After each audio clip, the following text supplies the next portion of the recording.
Bonjour à tous, chers auditeurs d'Omerta. Aujourd'hui, un entretien exceptionnel et très particulier. D'abord parce qu'il est réalisé à Donetsk, dans le Donbass, mais aussi parce que je suis avec Jean, qui est un ancien légionnaire du 2e régiment étranger de parachutistes et qui sert dans une unité que vous connaissez bien sur Omerta, puisque c'est au sein de l'escadrille Normandie-Niemen, une unité de pilotes de drones d'observation, de pilotes de drones kamikazes, qui sert côté russe sur le front du Donbass. Voilà, cet entretien il est exceptionnel. On poursuit la série d'entretiens après le chef de l'unité Sergueï Munier, après Antoine.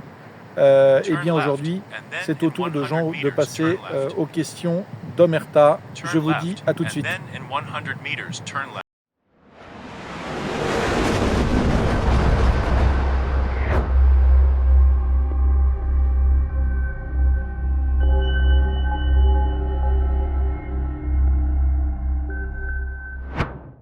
Bonjour Jean, avant de démarrer cet entretien, je te remercie au nom du public d'Omerta d'avoir accepté de répondre à nos questions parce que ton expérience ici sur le front côté russe, elle est tout à fait exceptionnelle. Je voulais te demander de te présenter s'il te plaît. Alors merci à vous de m'avoir invité. Voilà, je m'appelle Jean, je suis français, donc du nord de la France. Je suis ancien légionnaire. Je n'ai connu que l'armée. Après mes études, je n'ai connu que l'armée. Et suite à mon départ de la Légion, j'ai décidé de choisir mon combat. Et je me suis engagé du côté russe au sein de l'unité Normandie-Niemen. Voilà. J'ai 30 ans. Pourquoi est-ce que tu as choisi l'unité Normandie-Niemen ? Parce qu'après tout, il y a des Français qui combattent côté russe. Il y en a aussi. C'est vrai qu'on connaît plutôt les Français qui combattent côté ukrainien, qui sont plus médiatisés par les médias mainstream. Mais des Français, il y en a dans différentes unités russes, que ce soit l'armée ou des unités de volontaires. Pourquoi est-ce que tu as choisi spécifiquement de servir au sein de Normandie-Niemen ? Alors, du côté russe, et pas du côté ukrainien, parce que je considère que mes compatriotes français qui ont choisi le combat du côté ukrainien se sont fourvoyés. Voilà, ils se sont fourvoyés, ils pensent mal. Pour moi, ils ont choisi une idéologie en réalité qui n'est pas bonne pour eux, ni pour leur pays, ni pour la France, ni pour l'Europe. Pour moi, ils se sont fourvoyés. Ils sont du côté des mondialistes. C'est très clair, pour moi, c'est des idiots utiles. Ils sont du côté des mondialistes, ils sont derrière un projet mondialiste qui vise à détruire les nationalités, à effacer, à gommer les individualités, l'identité européenne. Et pour moi, ça passe pas. Et je suis allé plutôt du côté russe parce que la Russie, actuellement, a un projet plutôt traditionnaliste qui me plaît beaucoup, qui derrière la religion chrétienne, qui reste chrétienne, c'est quelque chose qui m'est sensible particulièrement. Ensuite, ce sont des patriotes, ils aiment leur pays.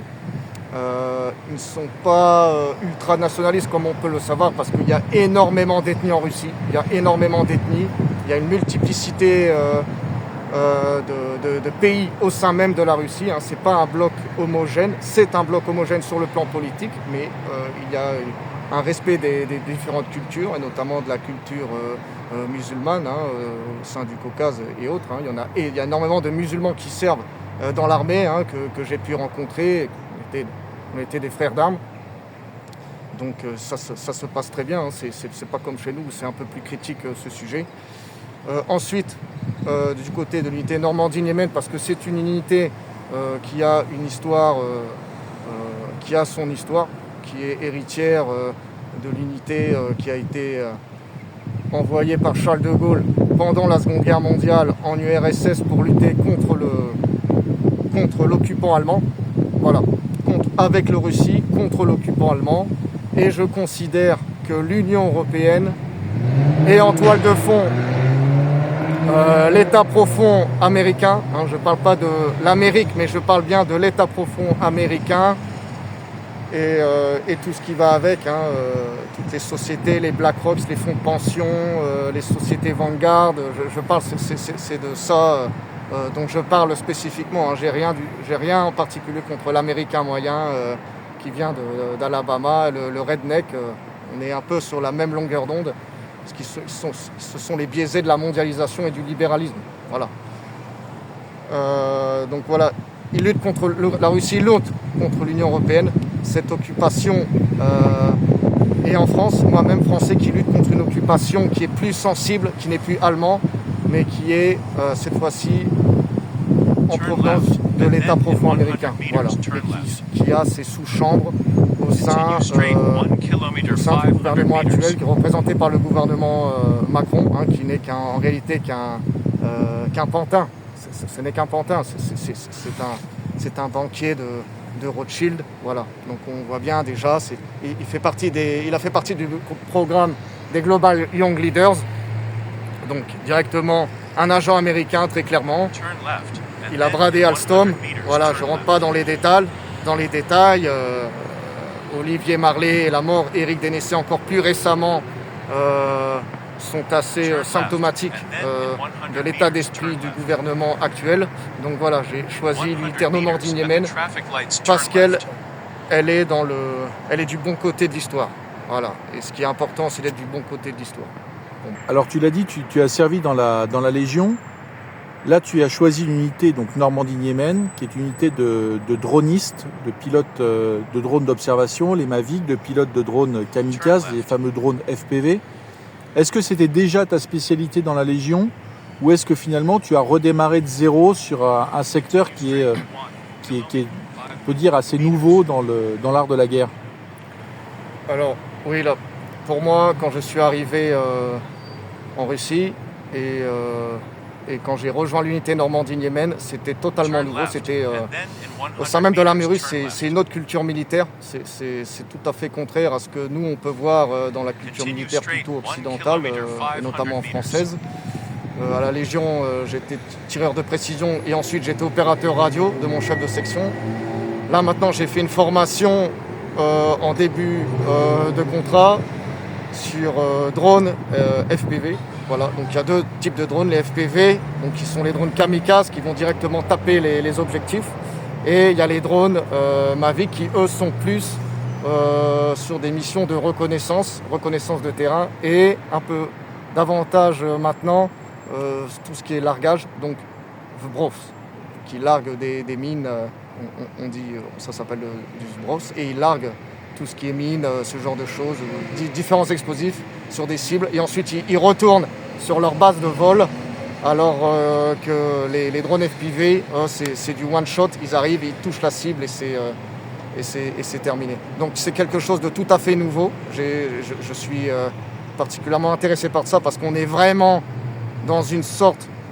Donc là, c'est le débat, il est encore actuel. Est-ce que c'est une révolution dans l'art militaire ? Je ne sais pas, en tout cas, il y a un blocage tactique sur le front, on le voit bien. Bon, il y a des avancées dans l'armée russe parce que l'armée russe et l'armée ukrainienne l'armée russe avance, même si l'armée ukrainienne a un avantage technologique parce qu'ils ont les ingénieurs et le soutien matériel et financier de l'OTAN et des ingénieurs américains et anglo-saxons qui sont derrière.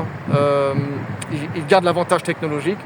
Mais l'armée russe est là, elle continue d'avancer malgré ce blocage tactique, entre guillemets.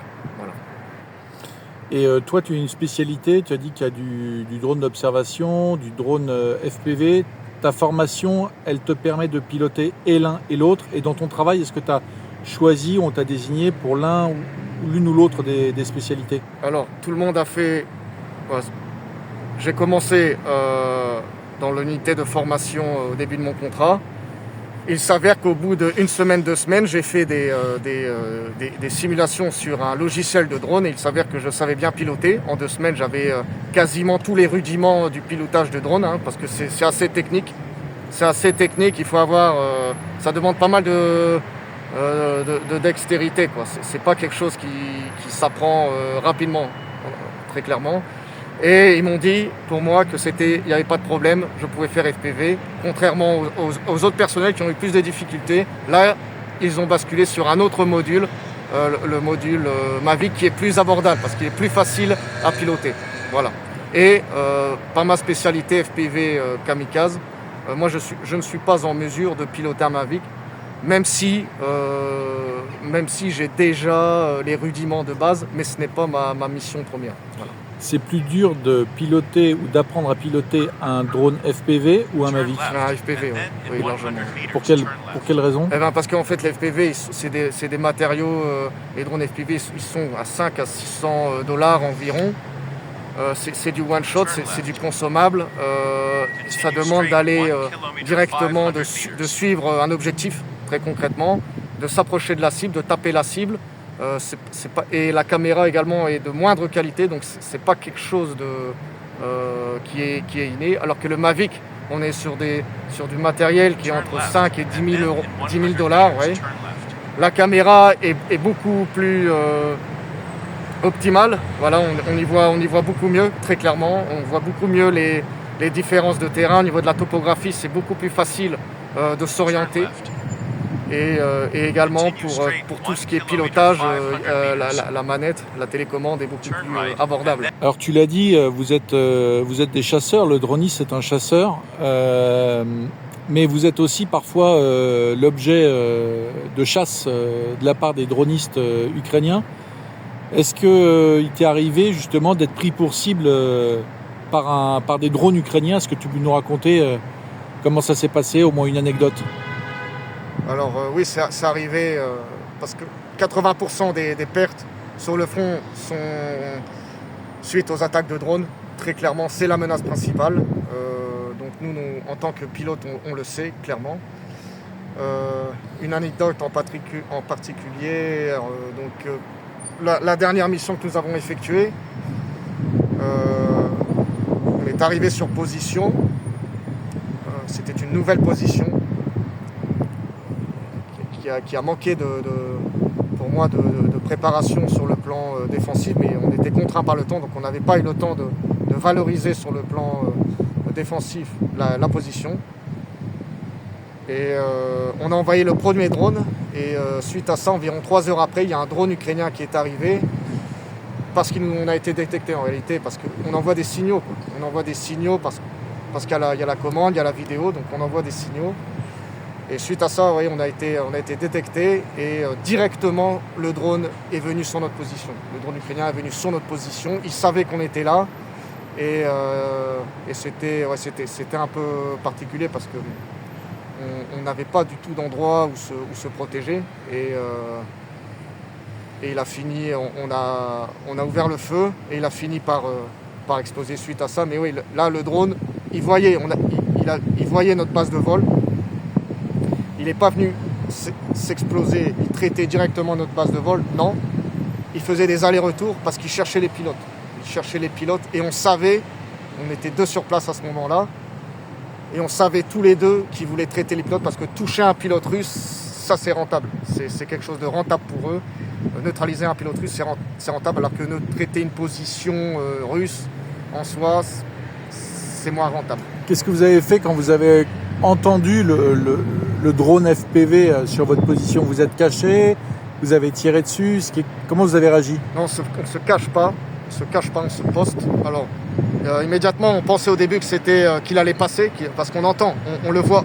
On voit les drones avec nos oreilles, c'est un peu ridicule ce que je dis, mais on les entend d'abord, et en fonction du son, on arrive à calculer plus ou moins la distance, on arrive à calculer, à savoir exactement à quelle distance ils sont, plus ou moins, à calculer leur trajectoire, s'ils sont dans une grande ligne droite, s'ils sont en plus ou moins leur trajectoire. On arrive à calculer, à savoir exactement si c'est un Mavic ou un FPV également. Ça c'est différent, c'est bon à savoir, parce que le Mavic fait de la reconnaissance ou un largage, alors que le FPV, lui, il a un objectif à traiter directement. Voilà. Et suite à ça, on a aussi directement su qu'il était pour nous, parce qu'il a joué avec les gaz. Et en tant que pilote, on savait que c'était pour nous parce qu'il était proche, et il a joué avec les gaz. Donc en fait, très concrètement, on savait qu'il était dans un rayon de 50, 100 et il arrivait jusqu'à 20 mètres de nous. Donc là on s'est posté et ensuite on a traité le drone qui a par la suite explosé dans le champ juste en face de nous. Quand tu dis que vous ne vous êtes pas caché, c'est qu'il n'y avait nulle part où se camoufler, Voilà. Il n'y avait pas d'abri possible en fait. Ouais, se cacher, c'est pas le terme. Se cacher, c'est pas le terme approprié pour moi. On se poste et ensuite on fait en sorte d'utiliser ces armements pour neutraliser la menace. Voilà, c'est plus dans cette optique-là. Et donc l'objectif a été traité en l'occurrence par mon camarade qui était à côté de moi, qui avait un visuel sur lui. Et parce que oui, la position où on était n'était pas du tout... tous les bunkers en réalité, c'était une lisière, c'était pas une forêt. Et tous les bunkers avaient été explosés au préalable. Je sais pas, 3-4 mois avant. Donc il n'y avait rien, il y avait juste un petit trou de combat où il y avait une bâche dessus, mais c'était pas du tout suffisant pour s'abriter et laisser passer. Et on en a conclu rapidement que c'était pas le bon endroit pour se protéger parce que s'il avait un visuel dessus, il nous aurait eu tous les deux, donc on s'est immédiatement dispersés de façon très lente, parce qu'il ne faut pas courir quand il y a les drones, et notamment on savait que c'était un FPV. Pourquoi ? Parce qu'il nous repère plus facilement. Quand vous courez, on connaît, et là c'est parce que nous connaissons, on a la connaissance que lorsqu'on pilote un drone FPV, la caméra est de moindre qualité et on n'y voit pas tous les détails. En revanche, on voit quelque chose qui se déplace rapidement. Voilà. Et suite à ça, on voit une petite ombre qui se déplace. Et là, il aurait foncé sur nous directement, ou du moins sur la zone, et il nous aurait tapé dans un rayon d'action, on aurait été blasté, on aurait reçu des éclats. Donc on s'est déplacé doucement en essayant de savoir où il était. Ensuite, on n'a pas bougé de notre position et on a essayé de le traiter. Et il a été traité par la suite et il s'est écrasé dans les champs suite à ça. En fait, le choix que vous avez fait quand tu dis que vous êtes posté, c'est que vous avez fait le choix de faire face au drone et d'essayer de le détruire en fait. Tout à fait. Et pas de vous enfuir ou de... Non, c'est l'erreur à faire.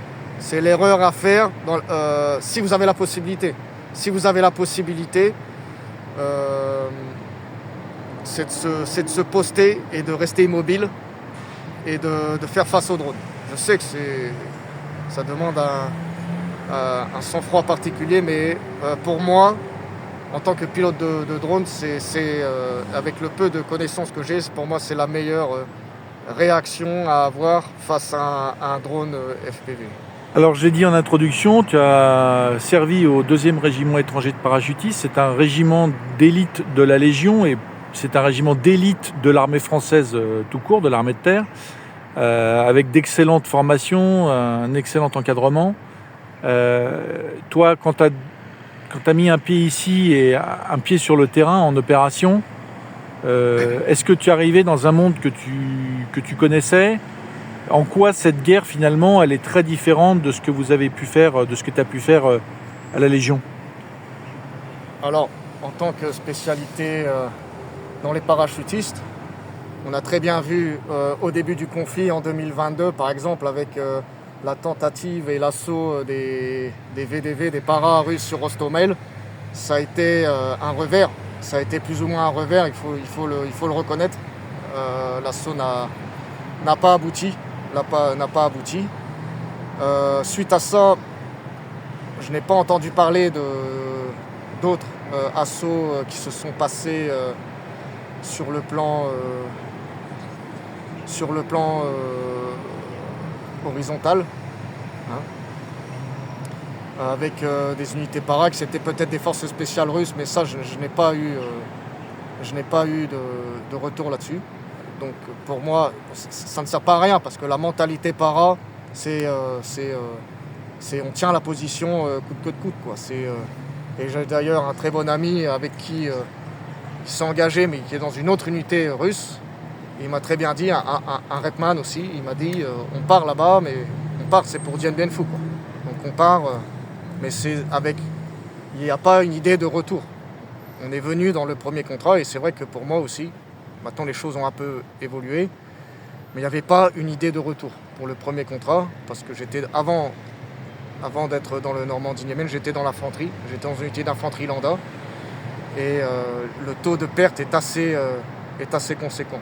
Ensuite, deuxième chose, au sein de l'armée française, il y a des drones, mais c'est uniquement des drones de reconnaissance. Il y a 1 ou 2 personnels qui sont formés au sein des compagnies. En tout cas, c'était le cas pour ma compagnie.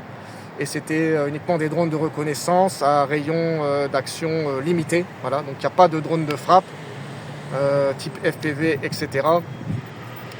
Je sais que depuis très récemment, il y a eu un centre de formation et d'instruction pour les drones qui a été ouvert au 4e régiment étranger à Kasseodari. Voilà. Je sais qu'il y a un manuel d'emploi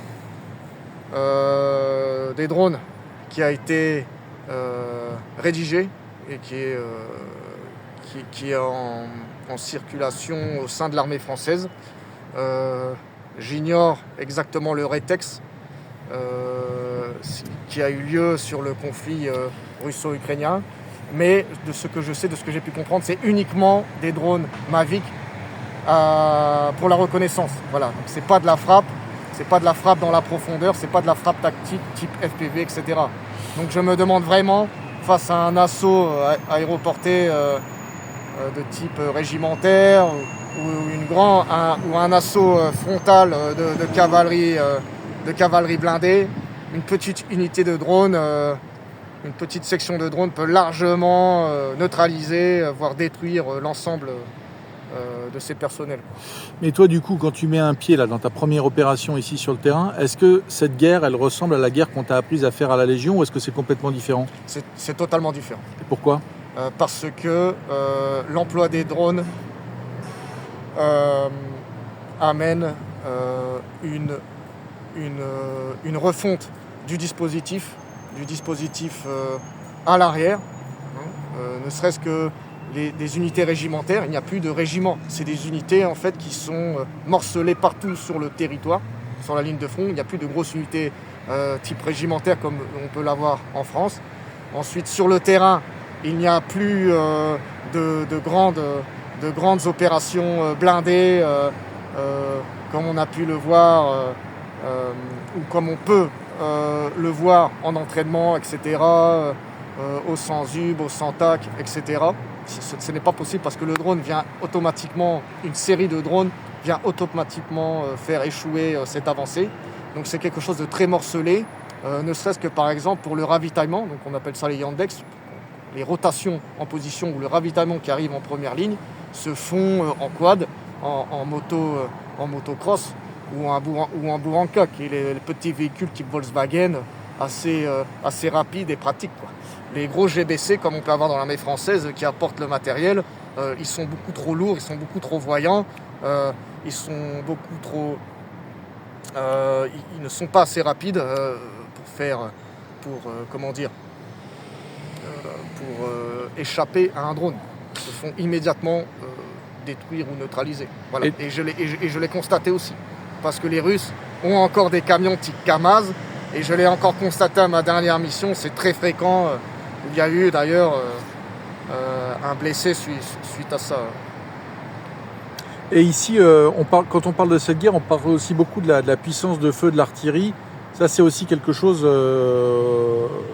à laquelle tu t'attendais en arrivant ici, de pouvoir être bombardé par une armée classique, par une armée conventionnelle avec des batteries d'artillerie du 80, du 120, du 152. C'est quelque chose, ou même d'ailleurs de l'HIMARS ou du canon César, c'est quelque chose que tu avais intégré, que tu avais vécu dans la Légion, ou ça fait partie aussi des particularités de cette guerre de haute intensité ?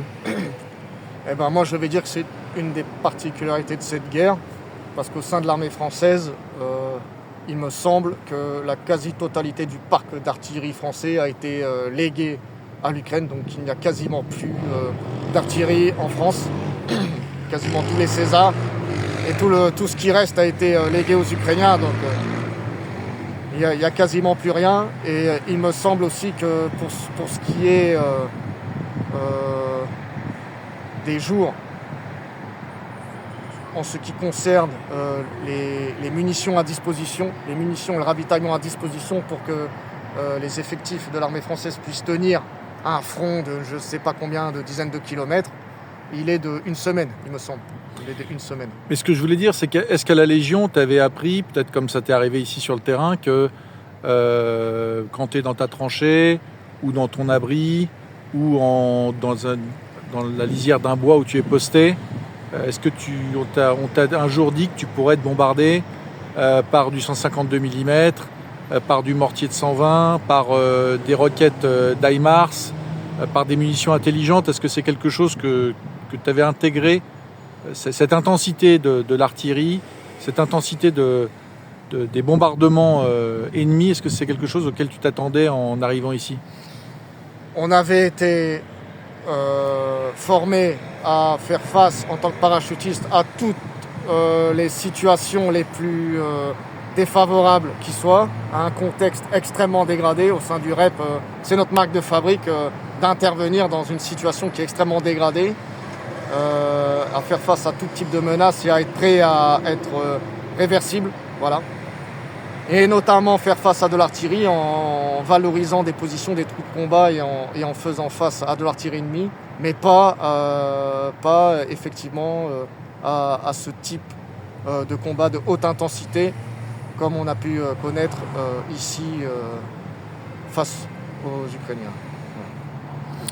Comment tu définirais la mentalité des soldats russes qui vous accompagnent? Est-ce que le soldat russe est très différent du soldat français? Alors moi je trouve, à mon sens, de ce que j'ai pu voir, le soldat russe et la mentalité russe, oui, ils sont plus rustiques. Ça, c'est la rusticité vraiment qui m'a frappé. Ils sont rustiques, ils peuvent durer. Ils ont la capacité de durer et d'endurer. Voilà. Ils ont la capacité de durer et d'endurer sur la position. Voilà. Face au danger, face à la rudesse du climat, ça joue beaucoup, hein, que ce soit l'hiver russe qui est rude, hein, c'est pas des moins 1 ou 2 degrés, hein, il faisait presque à moins 20 degrés cet hiver. Voilà, c'est quelque chose quand on vit dehors en permanence, il faut être préparé à ça, quoi. Et parfois beaucoup, c'est encore pire. Suite à ça également, donc la rudesse, la rusticité et leur incroyable capacité d'improvisation face à différentes sortes de situations. C'est-à-dire que, comme je l'ai dit précédemment, ils n'ont pas de matériel qui soit standardisé. Il n'y a rien d'uniforme. Donc en réalité, en fonction de ce qu'ils récupèrent, de ce qu'ils perçoivent, des éléments qu'ils ont à disposition, ils ont une faculté d'improvisation qui est pour moi vraiment qui est incroyable, parce qu'ils arrivent à combattre dans des situations extrêmement dégradées avec peu de moyens. Ça fonctionne pas, ça marche pas, c'est le système D, on trouve un autre moyen pour remplir la mission. Et ça, c'est quelque chose vraiment qui est typiquement russe, c'est qu'ils abandonnent pas, quoi. C'est pour ça qu'ils se battent encore et ils vont jusqu'à la victoire.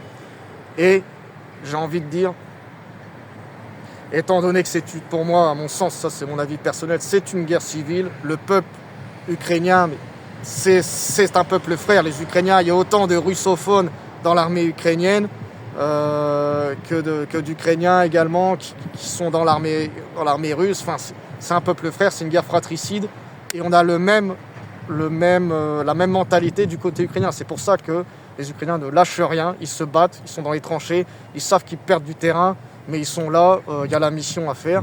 Et voilà, ils sont extrêmement aussi, il faut le reconnaître. Les Ukrainiens, voilà, le courage, comme dirait Ernest Junger, il est des deux côtés de l'orage, quoi. Ça, il faut le reconnaître que c'est la même mentalité, la mentalité russe, la mentalité des Slaves en général. Ils sont là, ils tiennent le terrain et ils lâchent rien. Et c'est tout à leur honneur. On peut pas le nier. Qu'est-ce que tu retiens de ces années à la Légion étrangère? Qu'est-ce que tu y as appris qui t'est utile aujourd'hui sur le terrain en tant que Français Eh bien, dans cette guerre? eh bien, quand je suis arrivé à la Légion, déjà, bon, en tant que Français, c'est pas facile. C'était pas évident en tant que Français. Et suite à ça, la quasi-totalité une bonne partie de mes instructeurs étaient des russophones. Donc il y a beaucoup de Russes, beaucoup d'Ukrainiens, beaucoup de Biélorusses aussi, qui ont été mes instructeurs, qui m'ont formé, qui m'ont donné cette mentalité de légionnaire. Puis par la suite, quand je suis arrivé au REP, même chose, ils m'ont donné cette mentalité. Donc ils m'ont un peu transmis cette mentalité de rusticité, de tenir sans esprit de recul, cette mentalité de ne rien lâcher, de jamais abandonner, voilà. Et d'être capable à faire face à toutes sortes de situations. Et surtout de percuter la planète, comme ils disent. Il faut percuter la planète, et dans le bon sens, quoi. Il faut percuter dans le bon sens. Voilà. Et je remercie mes camarades qui m'ont transmis, qui n'ont fait que transmettre, cette mentalité, et que j'ai essayé de transmettre également à mon tour aux autres légionnaires que j'ai pu instruire ou former avant mon départ. Voilà. Jean, pour aujourd'hui, c'est fini. Nos auditeurs le savent, Omerta a suivi ton unité Normandie-Niemen lorsqu'elle était déployée dans la poche de Koursk pendant la contre-offensive russe pour chasser l'armée ukrainienne du territoire russe. On va bientôt vous suivre à nouveau sur le terrain. Mais aujourd'hui, qu'est-ce que tu dirais comme mot de la fin? Eh bien, je remercie en particulier les auditeurs d'Omerta. Je remercie aussi tous mes camarades légionnaires et anciens légionnaires. Et tout ce que je peux dire, c'est oui, vive la France éternelle et vive la Légion.